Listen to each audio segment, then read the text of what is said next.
Ahora sí, ahora sí.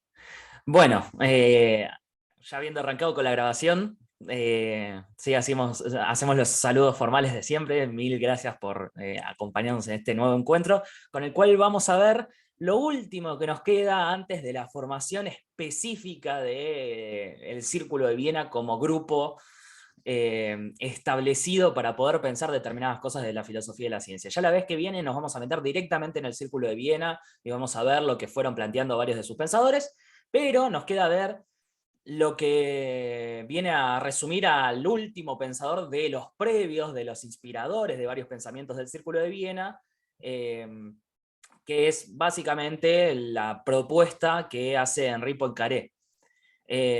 Henri Poincaré, sobre todo, o sea, sus aportes principales están en el ámbito de la matemática, ¿sí? De hecho, se lo suele citar como el último matemático que efectivamente se encargó de todas las áreas que se puede encargar un matemático a la vez. Después, el siglo XX nos dejó muchísima especialización, ¿sí? En distintas cuestiones. Pero bueno, más allá de eso, hizo aportes en un montón de áreas. También vamos a ver que tiene un conocimiento bastante profundo de la física. Y básicamente lo que vamos a tratar va a ser su filosofía de la ciencia y específicamente de la ciencia física. Entonces, vamos a ver que si bien su formación de matemático tiene vigor y tiene fuerza en lo que va a proponer, sobre todo va a intentar pensar cómo hacemos ciencias fácticas, ¿sí? Sobre todo, y se va a concentrar más que nada en la física, porque este es un sesgo bastante común en la filosofía de la ciencia, hasta bien entrado el siglo XX. El hecho de que la física es donde nos tenemos que fijar si todo está bien o todo está mal, y después eso traspolarlo a otras áreas del conocimiento en el resto de las ciencias fácticas, ¿no? Entonces, bueno, eso obviamente es un prejuicio súper cuestionable, pero es necesario mencionarlo, ¿sí? Porque también tiene sus frutos, ¿sí? Así como es criticable por ciertos motivos, también tiene cierta utilidad fijarse en qué pasa en la física, ¿sí? Pero bueno, Poincaré, creo que me estoy acordando bien de los años, yo soy bastante malo con las fechas, pero bueno, nació en 1854 y murió en 1912, tampoco tuvo una vida súper longeva, ¿sí? Pero en esa vida que no fue tan longeva, tuvo una producción súper rica, digamos, y entonces vamos a ver que varias de las cosas que fue pensando y que fue planteando tiene una influencia enorme sobre la filosofía posterior. Normalmente se lo conoce en filosofía de la ciencia por ser un convencionalista, por tener la idea de que varias de las cuestiones en las que nosotros logramos acuerdos en ciencia se establecen por medio de una convención entre las personas que componen una determinada comunidad científica o entre quienes integran una determinada comunidad epistémica en general. Se lo conoce por ser uno de los primeros que plantea algún tipo de convencionalismo. Yo no sé si estoy tan de acuerdo con esa interpretación, por lo menos dicho así en sentido amplio, porque normalmente el tema del convencionalismo es algo mal visto por varias corrientes dentro de la filosofía de la ciencia y se suele mencionar más que nada como una especie de crítica, si bien tenemos grandes figuras que redimen hasta cierto punto digamos, alguna postura de tipo convencionalista, ¿no? Especialmente a partir eh, de que Popper le da lugar dentro de una filosofía de la ciencia emparentada con la dureza que tenía el Círculo de Viena o la dureza que tenía el positivismo lógico.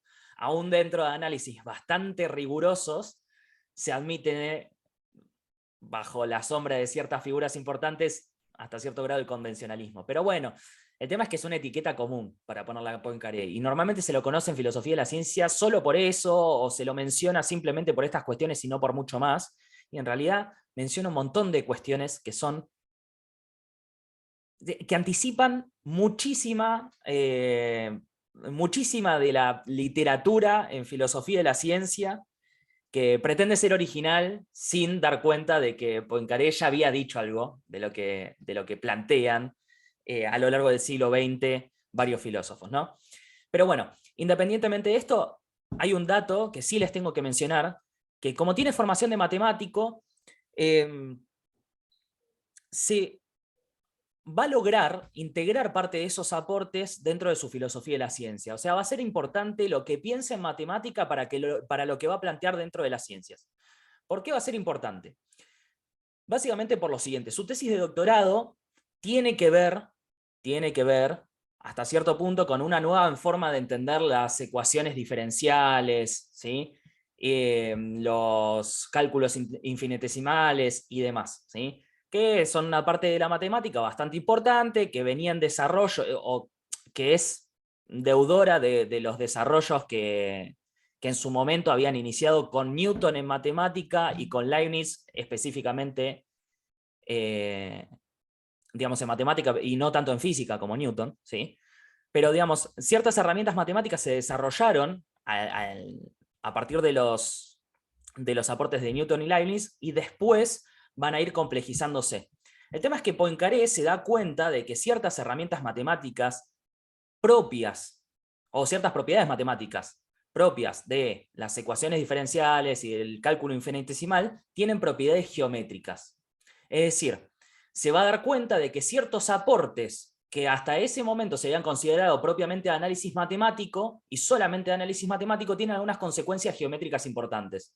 Por ejemplo, en su tesis doctoral, Poincaré logra vincular algunas de esas propiedades geométricas que encontró en cosas que eran de matemática pura a la forma de pensar las propiedades de las órbitas elípticas de los planetas. Y lo menciona casi al pasar, ¿sí? Porque su tesis doctoral era de matemática estrictamente, pero se logra dar cuenta de varias consecuencias muy puntuales que tiene la matemática para poder pensar respecto de la ciencia física, ¿sí? Y puntualmente de la física matemática. No es algo tan intuitivo que la matemática pueda decir cosas de la física, ¿sí? Es algo bastante común a partir de Newton, pero no era súper intuitivo. De hecho, hasta cierto punto, como habían salido las geometrías no euclidianas y como se había asociado mucho la lógica a la matemática, hasta cierto punto la matemática era una herramienta que parecía extraña para la física, ¿sí? Acá me Se lo gustaría, usaba mm, efectivamente. Ah, sí, perdón, Juanma, 2 segunditos termino y ya te dejo. Se lo usaba, se la aplicaba dentro de la física, pero no se sabía bien por qué funcionaba. O sea, por qué funcionaba lo que se decía en el ámbito de la matemática, por qué se podía usar como herramienta dentro de la física. Era casi como, bueno, está bien, tenemos que admitir que toda la naturaleza está escrita en caracteres matemáticos, como decía Galileo, o tenemos que considerar que hay otro tipo de relación entre la matemática y lo que nosotros decimos en física. Justo se fue Juanma, que era el momento en el que lo iba a dejar hablar. Ahí está. no, quería buscar la cita, pero es una cuestión de República, de la República de Platón, creo que es República 7, no recuerdo si es 6 o 7. En la República, cuando Platón describe, mediante la voz de Sócrates, la educación que debería tener el guardián, comienza desde algo muy abstracto, que no me acuerdo si es la matemática, y de a poco va a ir bajando y mostrando cómo la matemática se va acercando hasta sus estadios más complejos.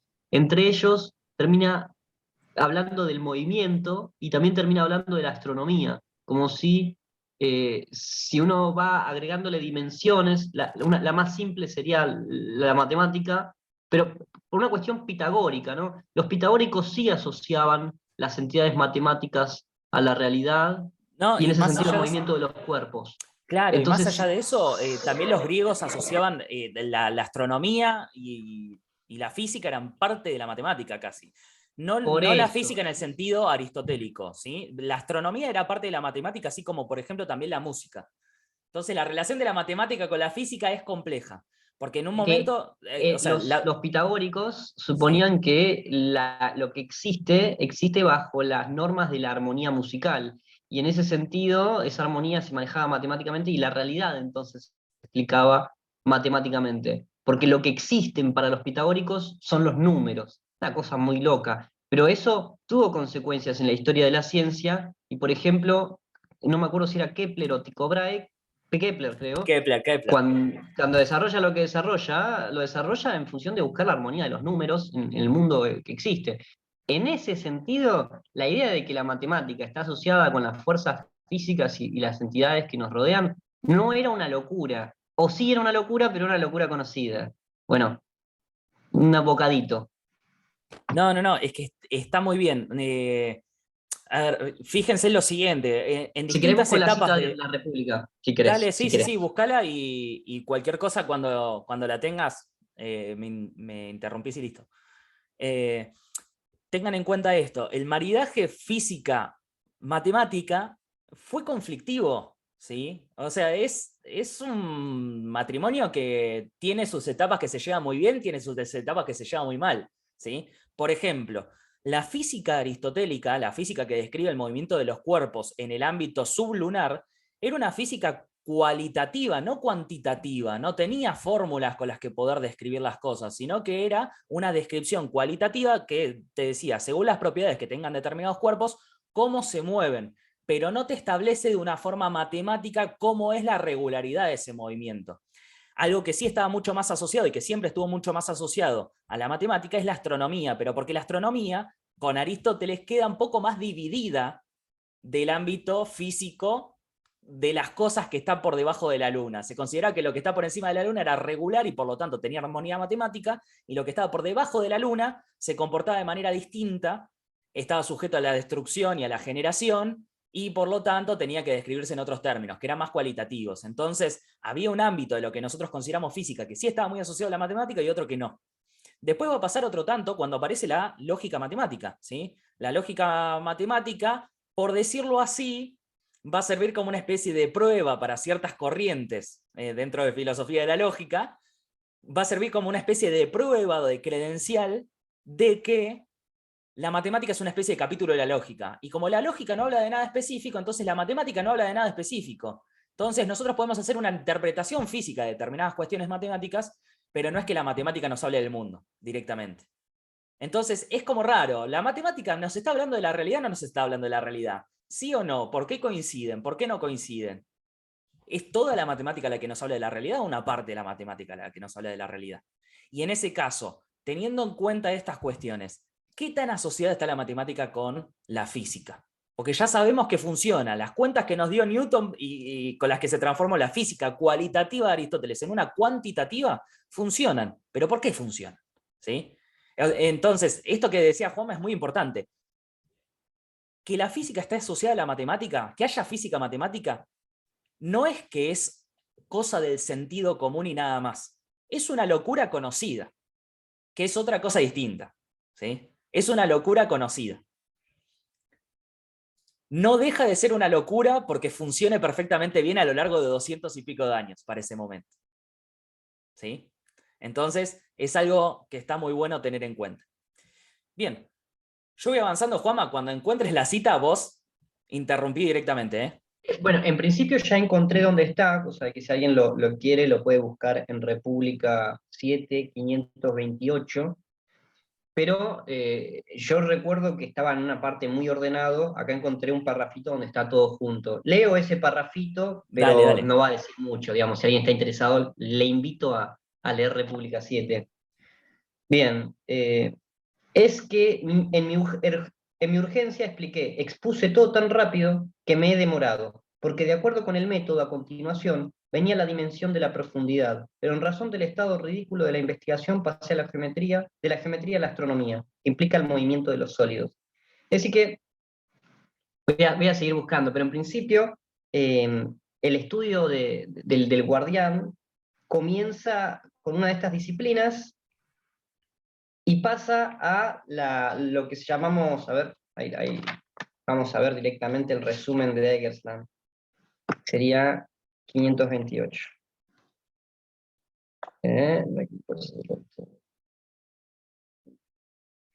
Bien, comienza el estudio del filósofo con el estudio de la aritmética. Con el estudio de la aritmética se puede escapar del ámbito del devenir, pero son unos números en sí, las unidades simples. Luego se pasa al estudio de la geometría. Las geometrías serían como un paso mucho más complejo utilizando los números. Una vez que ya se entendió el estudio de las geometrías, es decir, las figuras a partir de la asociación de números y puntos, se pasa a la estereometría, que sería el estudio del sólido en sí mismo, es decir, aquellas figuras, pero ahora en movimiento. Y por último, una vez dado eso, se pasa a la astronomía, es decir, a la búsqueda de esas figuras en movimiento en los cielos. De todas formas, aclara, es decir, con velocidad, figura y relaciones verdaderas. Aclara Platón, en realidad el personaje Sócrates, que lo que se hacen son modelos matemáticos. Es decir, desde la antigüedad se era consciente que la geometría explicaba los fenómenos, pero lo que sucedía en sí mismo quizás no se podía conocer. Bueno, en ese sentido la matemática estaba asociada, si bien no a la física en general, porque el concepto de física que manejamos hoy es diferente, sí a la física que podríamos llamar supralunar en momentos modernos, pero pre-newtonianos. Listo, perdón. No, por favor. 1.000.000.000 de gracias. Bueno, entonces, teniendo esto en mente, va a quedar bastante claro dentro de dos diapositivas. Esto ya parezco quien maneja el colectivo, el bus público, ¿no? Les digo, dentro de dos diapositivas. ¿Ustedes cómo hacen para medir el tiempo con eso, no? Es como cuando te dicen, bueno, dentro de dos paradas. Bueno, vemos. Pero dentro de dos diapositivas vamos a volver sobre esta cuestión que les venía mencionando, ¿sí? Que va a ser el problema principal que va a tratar Poincaré.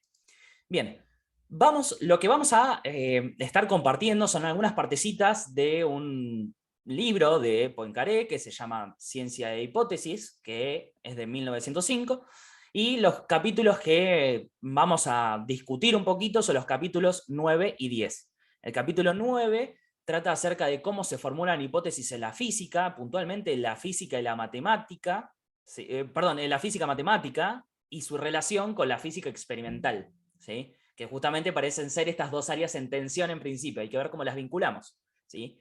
Y en el capítulo 10 vamos a ver algunas consecuencias de eso dentro de la física moderna. Y ahí tenemos básicamente los temas por los cuales vamos a pasar, que igualmente vamos a ir repitiéndolos a medida que vayamos avanzando, ¿sí? Entonces, vamos de una a lo que tiene que ver con las hipótesis en la física. Fíjense que lo primero que menciona es el papel del experimento y la generalización, ¿sí? Desde ahí arranca. ¿Por qué? Porque todo el impulso que venían tomando de estas ideas que van a servir de fundamento del Círculo de Viena tenía que ver con decir, bueno, está bien, lo más seguro que tenemos es lo que podemos observar, lo que tenemos delante nuestro directamente. Y después tenemos que agarrar y hacer un esfuerzo para poder ver cómo de eso sacamos otras regularidades que nos permitan explicar qué es lo que pasa en general y lo que pasa a futuro, ¿sí? Entonces, primero parto de lo que yo veo. Y lo que yo veo en líneas generales para Poincaré e intuitivamente para varios otros está en el experimento o está en la observación directa. Después, ¿cómo hago para generalizar eso? Bueno, nos metemos en un problema, pero después lo tratamos, ¿sí? Como que el dato directo de la observación, entre muchas comillas, si es que existe algo como el dato directo de la observación, es mucho más seguro que lo que después tenga que generalizar o abstraer para poder llegar a conclusiones de la naturaleza en general, por decirlo así. Entonces, fíjense lo que dice esta primera cita. El experimento es la única fuente de verdad. Por sí solo puede enseñarnos algo nuevo. Por sí solo puede darnos certeza. ¿Qué lugar queda para la física matemática? ¿Qué puede hacer la física experimental con tal asistente? Un asistente, además, que parece ser inútil e incluso peligroso. Lo que les venía mencionando antes, ¿sí? O sea, fíjense que acá abre la duda. Un matemático está abriendo la duda de, bueno, tal vez la física matemática lo único que traiga son confusiones. ¿Para qué hacemos física matemática si ya con el experimento aprendemos? Nosotros aprendemos a través del experimento. ¿Qué podemos hacer con la física matemática? Obviamente, es un matemático, va a defender la física matemática, pero de este punto de vista arranca, ¿sí? No es que va a estar en contra de la física matemática, sino que tiene que justificar cuál es el rol que tiene para cumplir, ¿sí? Bien. Y entonces, teniendo en cuenta esto, seguimos. Acá va a mostrar muy rápido sus cartas y va a mostrar su punto de vista. No es suficiente con observar, debemos usar nuestras observaciones y para tal propósito debemos generalizar. El hombre o el ser humano, ¿sí? Igual no sé cuál es la palabra original, seguramente podríamos decir que en el francés está diciendo el hombre y todavía no había una conciencia de que podíamos llegar a usar una expresión menos sesgada. Bien, el hombre ha observado cada vez más y generalizado cada vez menos. Bien, no podemos estar contentos con el experimento por sí mismo. Perdón, ¿me está apareciendo algo en el chat? Ah, está bien, perdón. Vamos a la última cita de la diapositiva. Justo me estaba tapando la pantalla por eso. ¿No podemos estar contentos con el experimento por sí mismo? Y ahí responde: el hombre de ciencia debe trabajar con un método. La ciencia se construye de hechos, así como una casa se construye de piedras. Pero una acumulación de hechos no es más una ciencia que un montón de piedras una casa. ¿Sí? Fíjense en esta analogía. Lo que está diciendo es: todo lindo con los experimentos, pero los experimentos nos limitan en cierto modo. ¿Por qué? Porque simplemente nos da determinados elementos que, si no logramos ordenar y no logramos constituir como un sistema, no van a poder formar una ciencia como la que nosotros pretendemos. ¿Sí? No vamos a poder usar para nada esas observaciones si no las armamos sistemáticamente para que formen un conjunto que nos pueda servir de provecho. ¿Sí? Algo parecido a lo que sucedía con los autores anteriores, puntualmente con Mach, ¿no? Bueno, está bien, nosotros vivimos en un mundo natural en el cual tenemos que agarrar y hasta cierto punto prever lo que va a suceder a futuro. Nuestras observaciones no nos sirven de nada si no nos sirven para poder tratar de saber qué va a pasar a futuro. Y para eso tenemos que generalizar. Tenemos que decir, bueno, hasta cierto punto lo que yo ya vi es lo que es parecido a lo que va a suceder en un futuro. Eso es generalizar ya. Y para poder utilizar esas observaciones en nuestro provecho, esa generalización tiene que tener lugar. Si no generalizamos, entonces no nos sirve de nada lo que ya observamos. El hecho mismo de que podamos observar sería inútil si no lo pudiéramos usar para algo en nuestro provecho hacia futuro. Y para eso necesitamos la generalización. La generalización científica no es más que una sofisticación de la generalización que ya hacemos para poder aprovechar nuestras experiencias pasadas. ¿Sí? Y el experimento no es más que una sofisticación que tenemos para esas observaciones que son ingenuas y que normalmente aprovechamos para poder tratar de inferir qué es lo que nos va a servir y nos va a ser de provecho en un futuro. Es muy Mach, como habías dicho. Sí, sí, Muy sí. Mach. Muy, muy, muy más. Va a tener una sofisticación adicional, porque no se va a quedar simplemente con esto, no se va a quedar simplemente con una propuesta naturalista, sino que va a decir que hasta el experimento está justificado más por la generalización que al revés. ¿Sí? O sea, le va a dar un lugar muy, muy preponderante a la generalización. Va a decir, el experimento no es simplemente observar y nada más, no es una continuidad directa desde la observación en sentido naive, que nosotros hacemos en nuestra vida cotidiana. No es que experimento es observar para la ciencia nada más, sino que va a tener un rol bastante específico. Pero independientemente de eso, sí, sí, o sea, la motivación es muy parecida a la de Mach, ¿no? Bueno, ¿qué les parece en general? ¿Están de acuerdo con esto? ¿No están de acuerdo con esto? ¿Qué les cierra de esto? ¿Qué no les cierra de esto? Quiero saber. Antes de seguir, por lo menos. ¿Sobre qué estás preguntando? Sobre la generalización, el rol de la generalización y la Sí, inutilidad del sí. dato aislado.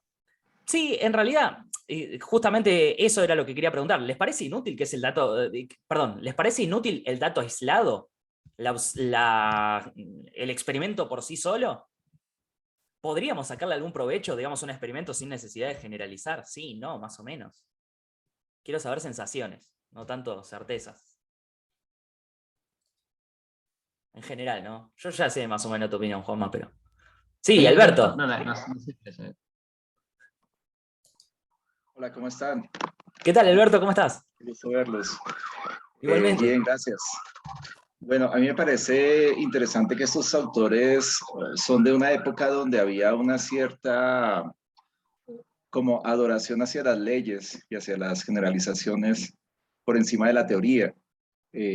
Un poco eh, como en contraposición a lo que a veces se dice acerca del Círculo de Viena, que el Círculo de Viena destacó una visión del desarrollo de la teoría como principalmente sistemas axiomáticos y del papel de la lógica en el desarrollo de la teoría y demás. Pero acá definitivamente se toma a la ley como anterior a la teoría y más bien la teoría como subsidiaria a la ley, pero pues la ley es primero y la ley se obtiene por generalización empírica y definitivamente esa es la base, ese es el principio. Eh, Pareciera que la función de la teoría es la sistematización de leyes y aquí pareciera que lo que se quiere decir es que nosotros podemos tener generalizaciones en el sentido de acumular una serie de irregularidades sobre los hechos y lo que se quiere pues es ir un poco más allá, un poco también en la línea de lo que planteaba Duhem, con respecto a la misma sistematización o ese papel que tiene la sistematización de la teoría con respecto a los hechos o a los datos. Es la impresión que tengo. No sé si sea correcto lo que decía acerca de que en el Círculo de Viena pareciera que la idea fuera que hay un papel un poco más central de la teoría o más anterior de la teoría. No sé qué opinan al respecto. No, es que, a ver, tiene bastante sentido por este lado. Al principio había tal vez generado un poco de confusión lo del tema de la prioridad de las leyes sobre la teoría y demás, pero entiendo que vas a lo siguiente, ¿no? El tema de la prioridad de las leyes, o decís más las leyes en el sentido de las leyes de la naturaleza, como, bueno, está bien, primero están las leyes de la naturaleza, todo se comporta de forma regular y después hacemos la teoría. Y acá el movimiento es como un poco más al revés. Bueno, no sabemos qué es lo que hay por detrás, si hay leyes en sentido estricto o no. Vamos a formular nuestra teoría a partir de lo que sí sabemos que son las observaciones y después logramos extraer leyes dentro de nuestras teorías, pero no algo como que está afuera. Me has acordado bastante a... Había una visión bastante generalizada, de hecho la metáfora de ley de la naturaleza empieza a salir desde una perspectiva religiosa en un principio, ¿no? O sea, empieza a salir porque a partir de la teología se pensaba que Dios, esto por extrapolación de determinados tratamientos de la ley moral, ¿no? En la Edad Media, pero no importa cuál es la historia, la idea de ley de la naturaleza surge como una especie de analogía con las leyes morales que impone Dios, porque dicen, bueno, está bien, Dios creó el mundo, lo creó con determinadas leyes, el mundo se maneja a partir de determinadas leyes porque Dios gobierna el mundo por medio de ellas, ¿no? Entonces, primero está la ley de la naturaleza y en todo caso el rol del científico es descubrir esas leyes que rigen y gobiernan el mundo, o con las que Dios gobierna el mundo, y nosotros obtenemos ese tipo de conocimiento, tratamos de ir a esa ley a partir de la observación, ¿no?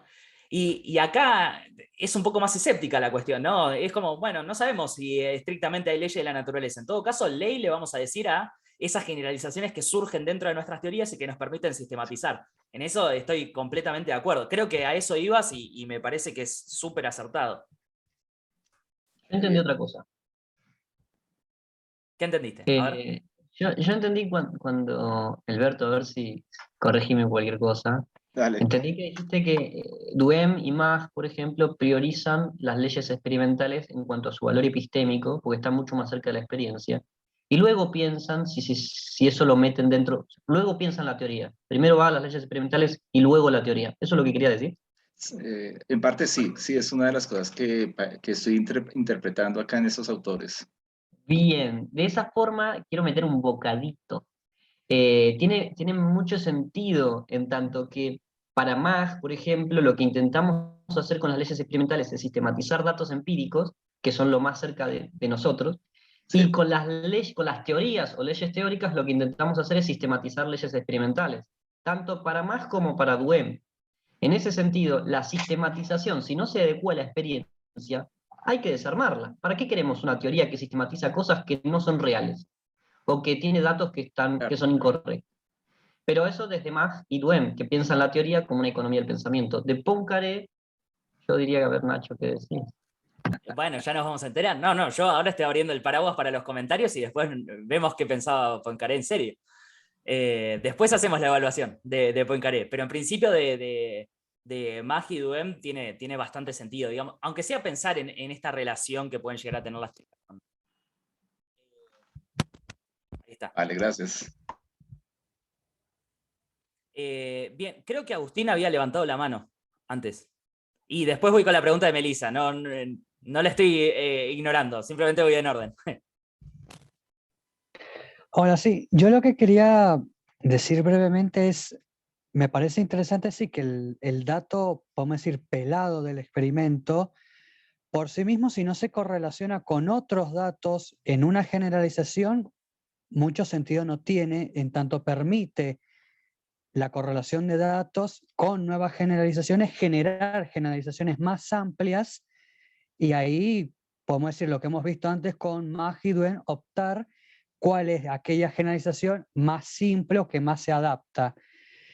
Pero yo tengo una pregunta, es ¿en qué punto la generalización o el camino de generalización del experimento implica en algún momento el volver al experimento. Es decir, si esa generalización, el quedarse ya en el ámbito de la generalización de reglas, teorías, llega en algún momento a solapar o ocultar lo descubierto en su momento por el experimento. Bueno, esto vamos a verlo en Poincaré porque le da un lugar central al experimento en eso. O sea, si bien dice que tenemos que generalizar, después va a decir, bueno, tenemos que hacer la vuelta, y acá en Poincaré vamos a encontrar el antecesor más claro de lo que va a proponer Popper después. El experimento sobre todo nos va a permitir darnos cuenta de cuando nuestras generalizaciones están mal. No sirve tanto cuando la generalización está bien como cuando la generalización está mal y pensábamos que era correcta. Entonces, ahí es cuando hacemos la vuelta, por decirlo así. De hecho, Poincaré va a decir explícitamente que es preferible equivocarnos en un experimento o que el experimento dé algo que nosotros no esperábamos a que el experimento vaya de acuerdo con lo que nosotros pensábamos en un principio. Pero bueno, va a haber una vuelta, por decirlo así. Esto va a ser una especie de diálogo constante. Ni partimos del experimento y solamente generalizamos, ni nos quedamos con la generalización y después no deberíamos volver al experimento. Es como una especie de diálogo constante. Hay una dialéctica del experimento y la generalización que es enriquecedora para ambos lados. Por decirlo así, y en última instancia se va a llegar a esta consecuencia, no podría haber física experimental sin física matemática, que es la encargada de sistematizar generalizaciones, y no podría haber física matemática sin el experimento que permita corregir esas generalizaciones. Pero sí, eso que identificaste es exactamente el punto que le va a preocupar a Poincaré. No nos olvidemos del experimento, porque si no la física matemática hace mal. Eso es lo que plantea en la diapositiva anterior, ¿no? La física matemática además puede ser peligrosa si no volvemos a la física experimental. Hay que ver qué rol cumple, porque si no, si nos olvidamos de la física experimental, vamos a entrar en un problema grave. Pero al mismo tiempo, la física experimental por sí sola tampoco serviría de mucho. Si yo me quedo solamente con el experimento, bueno, no sé para qué me sirve a futuro. ¿Por qué? Porque no puedo inferir cosas en el futuro si no generalizo. Pero, al mismo tiempo, si me quedo solamente con la generalización, voy a vivir en un mundo inventado, en un castillo sobre arena. Eso, muy atinado, digamos, el comentario. Bien, voy al comentario de... no sé si, Agustín, no sé si respondí a tu pregunta. Sí, perfecto, sí, muchas gracias. Perfecto. Bien, voy con la pregunta de Melissa, que dice, perdón, pero ¿las teorías y las leyes científicas no serían casi lo mismo? Y más teniendo en cuenta estos autores y ese contexto. La cuestión es básicamente la siguiente. Vamos a hacer un par de distinciones en principio, porque es muy atinada la pregunta también y necesitamos aclararlo antes de seguir, ¿sí? Vamos a decir que las teorías científicas, más o menos como las estaban considerando estos autores en líneas generales, son una serie completa de enunciados que nos describen determinado sector de la realidad, cómo se comporta, nos permiten hacer predicciones y demás. Es todo lo que podemos decir. Desde la ley más general o el principio más general que yo tenga dentro de esa teoría, hasta el enunciado más particular como, bueno, no sé, si yo digo una ley que es, vamos a suponer algo muy burdo y que es incorrecto desde Newton, pero vamos a suponer que Newton dijera, bueno, todos los objetos se atraen entre sí a partir de la fuerza de gravedad, ¿no?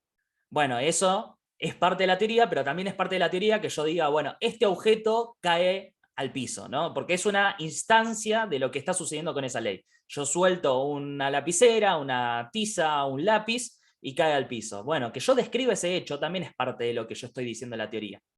Todos los enunciados son parte de la teoría, desde el más particular que me describe una experiencia puntual de la que se da cuenta dentro de la teoría, hasta el más general de todos. Normalmente las leyes científicas son los enunciados que nosotros consideramos más generales o que se refieren a todos los hechos o a la gran mayoría de los hechos dentro de esas teorías.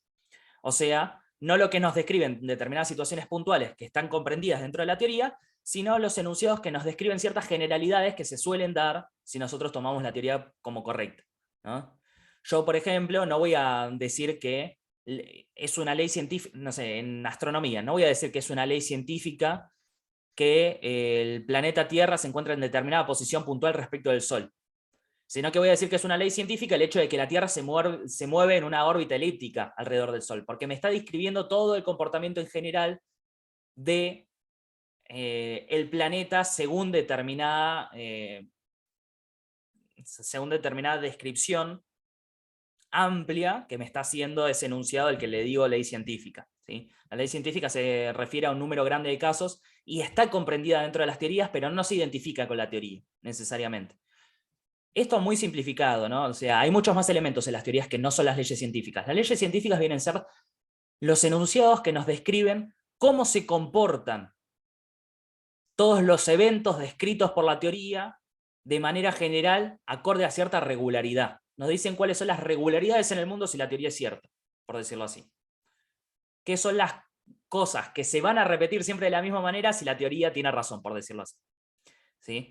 Pero las teorías tienen más enunciados. De todas maneras, tiene lógica identificarlo, porque se supone que todo el objetivo de formular una teoría, en esta época, ¿no? Especialmente, hay otras personas que lo discuten y que lo discuten muy, muy atinadamente después, pero en esta época lo que se presupone es que una teoría que logró cumplir su objetivo y que logró sistematizar lo suficientemente bien determinadas experiencias puntuales, lo que tiene que formular en última instancia son las leyes científicas, y las leyes científicas son el objetivo de hacer teoría, digamos. ¿Uno para qué hace teoría? Bueno, para tener determinadas leyes científicas que me digan cómo se comporta regularmente la naturaleza, por decirlo así. Entonces, tiene sentido tener muy asociado teorías y leyes científicas, pero no es exactamente lo mismo. Por otro lado, hay que distinguir entre leyes científicas y leyes de la naturaleza. Una ley científica es una regularidad que describe determinada teoría. Dentro de esa teoría se considera que hay una determinada regularidad de la naturaleza. Ahora, una ley de la naturaleza es independiente de cualquier teoría. Vendrían a ser las regularidades más generales que tiene la naturaleza en su comportamiento normal, ¿sí? La naturaleza se comporta de cierta manera y siguiendo ciertas leyes. Según quienes piensan que hay leyes de la naturaleza, que las leyes de la naturaleza son algo que efectivamente existe en el mundo, nosotros lo que tenemos que hacer en ciencia es lograr que nuestras leyes científicas expresen las leyes de la naturaleza. Pero hasta que tengamos las teorías más perfectas de todas no lo vamos a lograr. ¿Por qué? Porque nuestras leyes científicas están dentro de teorías que nosotros sabemos que pueden ser falibles. Entonces puede ser que todavía no hayamos identificado las leyes de la naturaleza. Puede ser que todavía no hayamos llegado a ese punto. Lo que tenemos que hacer entonces es quedarnos un paso más atrás y decir, bueno, las leyes científicas son estas descripciones de regularidades que hacemos en nuestras teorías. Nuestras teorías pueden estar bien o estar mal. Entonces, teniendo en cuenta eso, que nunca vamos a estar seguros de si nuestras leyes científicas son perfectamente correctas, entonces no podemos estar seguros de que nuestras leyes científicas expresan lo mismo que las leyes de la naturaleza, ¿sí? Entonces, distingamos entre teorías, leyes científicas y leyes de la naturaleza. Son cosas distintas, están relacionadas, pero no necesariamente están 100% asociadas. Puede ser que haya algún autor que sí diga que están asociadas, pero bueno, es muy buena la pregunta porque es necesario aclarar estas cuestiones. Normalmente los autores que nosotros venimos viendo van a ser un poco escépticos respecto de la posibilidad de identificar leyes de la naturaleza y respecto del hecho de que existan leyes de la naturaleza en general. Tal vez la naturaleza no tiene leyes y lo único que podemos conocer son ciertas regularidades que nos sirven a nosotros. Esto es como un poquito más pegado a nuestra experiencia, por decirlo así, formular leyes científicas para estos autores. Las leyes científicas nos dicen, bueno, ¿qué es razonable esperar en un futuro? ¿Qué es lo razonable para poder esperar de nuestras experiencias futuras? ¿Puede ser que el mundo no tenga leyes y que no se comporte regularmente de ninguna manera? Sí, puede ser. Puede ser que nunca sepamos si hay leyes efectivamente en la naturaleza, pero las leyes científicas nos describen qué es razonable esperar de nuestras experiencias futuras, acorde a lo que sabemos. Y bueno, ¿qué es lo más probable que pase? Por ejemplo, que mañana salga el sol, ¿sí? No voy a presuponer que mañana no va a salir. Si el mundo no tiene leyes, ¿sí? Si la naturaleza no tiene leyes, podría no salir el sol mañana. No hay ningún problema. La naturaleza no se comporta de manera regular, podría suceder tranquilamente. Pero lo más razonable, a partir de lo que sabemos de nuestras mejores teorías físicas, es esperar que mañana salga el sol, ¿sí? Bien. Entonces, ahí vi que Melissa contestó. Y voy a mencionar lo que estuvo escribiendo Lorena a continuación, ¿sí? Antes de seguir. Bien, tener un método puede ser útil a futuro para poder reproducir el experimento y que se puedan hacer otras observaciones, otras acotaciones y puntos de vista. Está muy, muy, muy bien, ¿sí? Esta observación. ¿Por qué? Porque fíjense que cuando yo tengo una buena teoría, ¿sí? O una buena generalización a partir de un determinado experimento que hice, cuando yo tengo una buena generalización, sé cómo repetir la misma experiencia para poder prestar la atención a los aspectos que me parecen importantes del experimento. Yo un experimento no lo puedo repetir estrictamente, porque es un evento que se da una única vez. Siempre tiene determinadas características que lo hacen único. Pero sí, si yo tengo una buena generalización, puedo repetir los aspectos que me resultaron interesantes de ese experimento anterior en un nuevo experimento a futuro. Entonces, para eso me sirve también tener un método y generalizar. Nunca voy a poder repetir un experimento del todo. Pero lo que sí voy a poder hacer es repetir un evento que tenga determinadas características que son similares y muy importantes de la experiencia que yo tuve en el pasado. Voy a hacer otro experimento que tenga todo lo que me parece interesante. ¿Sí? Entonces tiene mucho sentido esto que venía diciendo Lorena, porque sirve un montón. ¿Sí? Tenemos que tener entonces todas estas cosas en cuenta. Voy a aprovechar y voy a seguir un poquito. Cualquier cosa me interrumpen. ¿Sí? Bien. Entonces, vamos con lo siguiente. Vamos a distinguir, y acá aparecía lo que yo les había mencionado, no es lo mismo un experimento que simplemente algo que yo pueda observar directamente y ya. ¿Sí? ¿Por qué? Porque Poincaré va a distinguir entre lo que es un hecho y lo que es un experimento. Y acá hay un par de citas que nos pueden servir. ¿Qué es entonces un buen experimento? Es el que nos enseña algo más que un hecho aislado. Es el que nos permite predecir y generalizar. Acá, de vuelta a esta intención. El experimento no solamente nos describe una situación puntual, es el que nos habilita a hacer determinadas predicciones y generalizaciones. ¿Sí? Sin generalización, la predicción es imposible. El hecho observado nunca será repetido. Todo lo que puede afirmarse es que, bajo circunstancias análogas, un hecho análogo será producido. Es decir, bajo circunstancias parecidas, un hecho parecido se va a producir. El tema es si logramos captar, a partir del experimento, cuáles son las características que nos interesan para decir cuándo un hecho es análogo. ¿Sí? Para predecirlo, debemos entonces invocar la ayuda de la analogía. Es decir, incluso en esta etapa debemos generalizar. Debemos decir, bueno, los hechos que más o menos se parezcan a este van a ser los que me importen. Y decir eso es básicamente generalizar. Decir que los hechos que me importan son los que tienen las características tal, tal y tal. Pero puede ser que no tengan tales otras características en común.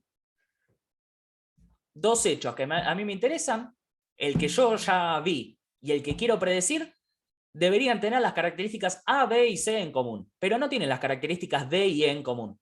Sin embargo, si yo sé que están las características D y E que no van a compartir y que no me importan, entonces me concentro solamente en las características A, B y C. ¿Sí? Y fin. Entonces, a partir de la analogía, yo puedo generalizar y decir, bueno, está bien, el próximo hecho que observe me interesa que tenga estas características, esas son las importantes. Y a partir de ahí, sigo prediciendo el mismo tipo de hechos. Pero puede ser que hay otros aspectos del mismo hecho que voy a predecir que se me escapen porque no me interesaban dentro de mi experimento inicial, dentro de mi teoría, dentro de mi generalización. ¿Sí? Y ahí, un elemento adicional.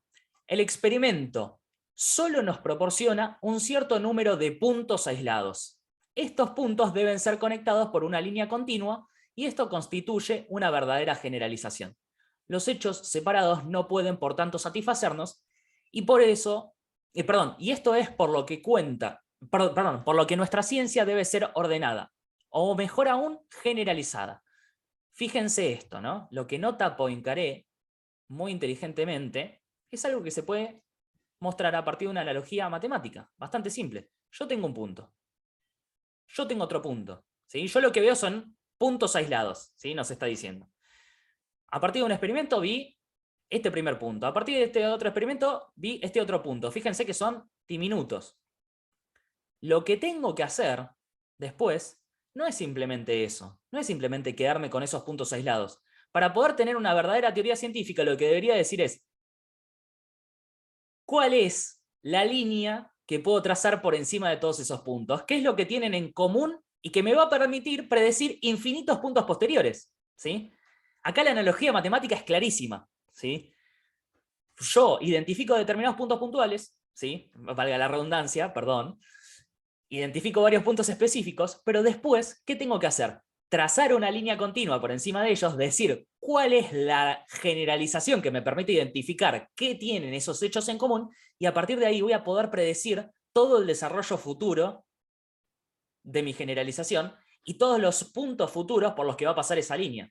Si yo sigo alargando esta línea más o menos en el mismo sentido, entonces voy a seguir pudiendo identificar otros puntos distintos en el futuro. Perdón, ahí está. Otros puntos distintos en el futuro. Este punto y este punto. Cuando en realidad los que yo conocía eran los que están en rojo. ¿Sí? Bien, Alberto. Sí, observo que hay una continuidad de la vieja idea aristotélica de que el conocimiento es sobre generales, no, o sobre generalidades, no sobre particularidades, y que efectivamente, digamos que cada evento es una singularidad, la experiencia solo puede ser de particularidades. Y por eso también en un sentido muy aristotélico yo solo puedo llegar a generalidades a partir de la inducción o la acumulación de datos acerca de particularidades. Entonces, pareciera que en ese sentido hay una continuidad bastante larga con la herencia aristotélica.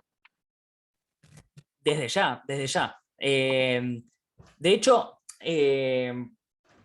estrictamente, o sea, Poincaré no se emparenta directamente con eso. Yo creo que es algo más como un pensamiento común de la época, y entonces, teniendo en cuenta eso, comparto. Tampoco a Poincaré no lo vi mencionarlo puntualmente, por eso te digo que no sé si hacer la analogía directamente, o sea, sé que el parentesco que estás planteando es correcto, de la manera que lo pensemos es correcto. Porque el conocimiento al que deberíamos llegar es conocimiento de generalidades. Eso, sin lugar a dudas, es una herencia de Aristóteles. Ahora, no sé si es una herencia intencional o es más un espíritu de época que se compartió y a partir de eso llegó a tener esta idea. Pero claro, va a ser algo clave para poder entender bien cómo piensa Poincaré. Lo que sí presento como salvedad es lo siguiente. Para Poincaré sí es posible conocer hechos aislados. No todo conocimiento es conocimiento de generalidades, si bien el único conocimiento que a nosotros nos debería interesar es el de generalidades. Acá es más una cuestión de interés que de posibilidad. Tenemos la posibilidad de conocer ciertos hechos aislados, pero ¿de qué te sirve conocer hechos aislados? Es lo que preguntaría Poincaré. Bueno, para saber qué va a pasar en el futuro. Y ahí es cuando deberíamos conocer las generalidades. Entonces, el interés, bien a la manera aristotélica, está puesto en las generalidades. A pesar de que va a decir, sí, podemos tener conocimiento de hechos particulares, pero el hecho no nos importa, por decirlo así. El hecho es una excusa para poder predecir hechos futuros. El experimento es, como buena situación controlada, una determinada situación controlada donde yo hago una observación de un hecho puntual. ¿Pero estoy observando todos los aspectos de ese hecho? Y no, porque no me importan todos los aspectos de ese hecho. Me importan solamente los que me permitan identificar ciertas características de ese hecho que me permitan predecir cuándo va a suceder ese hecho de la misma manera en el futuro. O cuándo va a suceder un hecho análogo, mejor dicho, de la misma manera en el futuro. Así que sí, tal cual. Hay una pequeña diferencia respecto a lo que piensa Aristóteles, pero la intención de base es prácticamente la misma, ¿no? Así que tal cual, tal cual. Fíjense también que acá aparece la ligazón entre física experimental y matemática. La física experimental nos muestra estos tres puntitos y cuáles son las características análogas entre los tres. La física matemática nos permite trazar la línea. ¿Sí? Y a partir de la línea trazada puedo predecir cuáles van a ser las nuevas instancias de observación. Y ahí vuelve a aparecer la física experimental. La física experimental tiene que corroborar que efectivamente este punto esté acá, este punto esté acá y este punto esté acá, continuando con la línea. Si alguno se escapa de esta línea, significa que la línea no estaba bien trazada. Entonces me deshago de mi generalización inicial. Y tengo que ver de vuelta qué tenían en común para volver a trazar una nueva línea. ¿Se entiende? Es como, a partir de ahí se va dando la dialéctica entre experimento y generalización, entre física experimental y física matemática. Bien, vamos entonces a lo que sigue. Obviamente, si alguien quiere decir algo, me interrumpe. ¿Sí? Bien. Y acá va a aparecer algo muy interesante, no tiene que ver directamente con lo anterior, pero nos va a servir para poder conectar con lo que sigue. ¿Sí? Va a decir lo siguiente, Poincaré. A menudo se dice que los experimentos deben hacerse libres de ideas preconcebidas. Esto es imposible. Y para Poincaré es más fructífero contrapesar varias ideas preconcebidas unas con otras para solucionar este problema, entre comillas. Generalmente estarán en desacuerdo, entrarán en desacuerdo unas con las otras, las ideas preconcebidas que tengamos. Ipso facto nos forzarán a observar las cosas bajo distintos aspectos. Esto es suficiente para liberarnos. No es un esclavo quien puede escoger a su maestro. La cuestión que está planteando acá es el tema de si nosotros podemos hacer experimentos de forma completamente objetiva y sin preconceptos. Normalmente se tenía asociado el hecho de tener objetividad con el hecho de no tener preconceptos acerca de algo, ¿no? Esto está un poquito apartado de lo que veníamos discutiendo hasta recién. Bueno, acá Poincaré dice, no, es imposible que nosotros no tengamos preconceptos acerca de lo que estamos experimentando. Siempre tenemos ideas preconcebidas, prejuicios y demás cuando estamos haciendo un experimento. Es imposible la ciencia sin prejuicios. Lo que tenemos que hacer es discutir entre nosotros, ver cuántos prejuicios tenemos y analizar esos experimentos y generalizar bajo esos distintos puntos de vista. ¿Por qué? Porque mientras más puntos de vista logramos contraponer, más nos damos cuenta de qué tenemos en común, y por eso dice, no es un esclavo quien puede escoger a su maestro. ¿Vamos a depender de ideas preconcebidas? Sí, eso seguro, pero si puedo cambiar de ideas preconcebidas todo el tiempo para poder ver lo mismo de distintos puntos de vista, bueno, probablemente lleguemos a algo en común a partir de lo cual nos encaminemos por aquellos aspectos que sí son independientes de esos prejuicios que tenemos. ¿Sí? Bien, sí, Alberto. Sí, noto que estas ideas son bastante semejantes a las de Peirce, Charles Sanders Peirce, Sí. en el sentido de que él también planteaba que el experimento, la investigación científica comienza desde nuestros propios prejuicios y que es precisamente el método, la forma del método la que va a llevar a la confluencia de ideas hacia la verdad. Y no sé si hay una influencia, yo sé que Peirce pues era también matemático y conoció algo de la obra de Poincaré. No sé hasta qué punto Poincaré habrá conocido algo de la obra de Peirce, pero sí me parece interesante que aquí hay una coincidencia de ideas, al menos entre los dos. Sí, yo no sé hasta qué punto se podrían haber llegado, o sea, sí en el ámbito de la matemática, pero porque estaba mucho más socializado lo que se decía. No sé puntualmente de estas ideas si alguno de los dos habrá influido sobre el otro, pero sí algo importante para notar es que Peirce es uno de los que funda, digamos, el pragmatismo y que tiene sobre todo vigor en el ámbito de Estados Unidos. Bueno, lo que va a pasar con el Círculo de Viena es algo bastante interesante porque los integrantes del Círculo de Viena comienzan en la Europa continental, ¿sí? a plantear sus propuestas y demás, y ahí tiene la influencia directa de Poincaré y lo mencionan explícitamente, pero no tienen tanta influencia de las personas que estaban desarrollando alguna perspectiva filosófica dentro de Estados Unidos. Lo que sí va a pasar es que cuando aparece la Segunda Guerra Mundial o empiezan algunas tendencias hacia lo que pasa en la Segunda Guerra Mundial y tienen que erradicarse hacia otros ámbitos, varios de los integrantes del Círculo de Viena rescatan algunos elementos del pragmatismo, entre ellos lo de Peirce, para poder decir, bueno, esto tiene mucho que ver con lo que nosotros veníamos haciendo allá. Porque nosotros teníamos la influencia de Poincaré y venimos para acá y las ideas de Peirce o de William James tienen mucho que ver con lo que nosotros ya veníamos pensando bajo otras influencias distintas. Entonces, lo que sí va a ser seguro es que va a haber una confluencia. Eventualmente el empirismo lógico, ¿sí?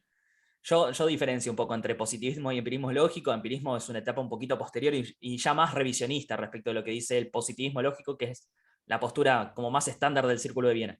Pero el empirismo lógico va a tener esta confluencia común de dos vertientes que, si bien desarrolladas de forma relativamente independiente y en lugares distintos, Poincaré, Europa, y Peirce y William James en Estados Unidos, sí va a haber cierta confluencia de algunos elementos, justamente porque va a haber un montón de cosas en común, sí, tal cual. Y señalar el tema de los preconceptos y de los prejuicios que nosotros necesariamente acarreamos con nosotros cuando estamos cayendo en la necesidad de hacer ciencia, no necesariamente atentan contra una buena objetividad de la ciencia. Si bien no está a favor de una objetividad total, sí podemos tener una buena práctica científica de todas maneras, que es algo que de todas maneras va a marcar Peirce, lo va a marcar Poincaré, lo van a marcar un montón de personas. Y creo que en la misma línea iba el comentario de Melissa, ¿no? Que aparece acá en el chat. Lo menciono a colación de esto porque también está muy bueno.